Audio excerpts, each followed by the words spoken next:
From the Bob Mills Weather Center, meteorologist Stephen Nehrenz. Another great day to be outside from a temperature standpoint. Just got a little more wind for most of us to deal with today, but if you can handle that, I think you're going to enjoy what's out the door this afternoon. Temperatures back into the 60s. Look from downtown Tulsa. Some high clouds mixing in with the sunshine. Here's that glance of visible satellite. We've been kind of waiting for the thicker cloud cover to arrive, and you can see some of that just on our doorstep back around Oklahoma City. Up in Pawnee, Osage County, you're starting to get quite a bit cloudier than you were earlier today. And eventually late in the day, more of that will translate further into eastern Oklahoma. But we've already gotten, our big warm-up of the day out ahead of that cloud deck. So we're already in the low to mid 60s. Areas where it stays the sunniest will go as high as 67 or 68, maybe slightly above that today. Where we see more clouds, you may hold around 64 or 65. Either way, that still means excellent weather if you're out the door this afternoon. Temperature timeline, not only for today, but tonight. I wanted to show you how little we drop off tonight because the winds will stay pretty steady. So upper 60s this afternoon, then look at the timeline tonight, 8 p.m., 10 p.m., midnight. We're holding in the 50s, and we'll hold there through the overnight hours because the south winds will stay pretty gusty and keep those temperatures from really kind of mixing out and dropping off like they normally do. And then tomorrow, temperatures take off even more than they are today. So highs this afternoon, upper 60s, generally the rule. Again, if you're cloudier, a couple degrees cooler. If you're sunnier, a couple degrees warmer, as you would expect. Wind speeds today, 15 to 25 miles per hour. Tomorrow, 25 to 35 mile an hour winds. And yes, there is a fire spread risk, even despite the recent rain that we've had, just because of the strength of the wind alone.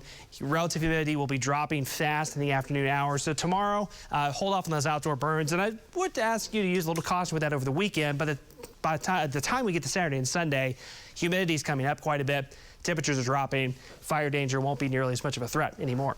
So let's walk you through the next few days. There will be by late afternoon, early evening, some showers, isolated storms in the Oklahoma-Texas Panhandle. Most of that falls apart before it gets here. There's about a 20% chance late tonight, overnight, early pre-dawn tomorrow morning of a couple showers reaching us here in eastern Oklahoma. By the time you wake up in the morning, and that chance will already be over. Clouds in the morning, lows, not highs, but lows in the low 50s.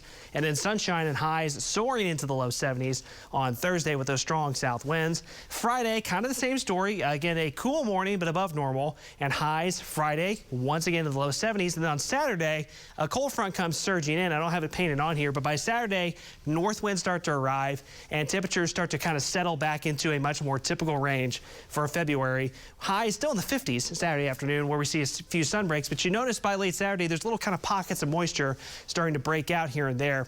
And as we head from Saturday night into Super Bowl Sunday, temperatures continue to get chillier and rain chances will gradually increase. Now, this is still not totally locked in. The system for Super Bowl Sunday has been kind of bouncing around a lot in the forecast model data. So we're still fine-tuning the details of the exact highest chances, the exact temperatures, and I will just tell you off the bat, it is not completely out of the realm of possibility that by Sunday night, early Monday morning as the system exits, it might be cold enough for a wintry mix with the back end of that system. That's a long ways out.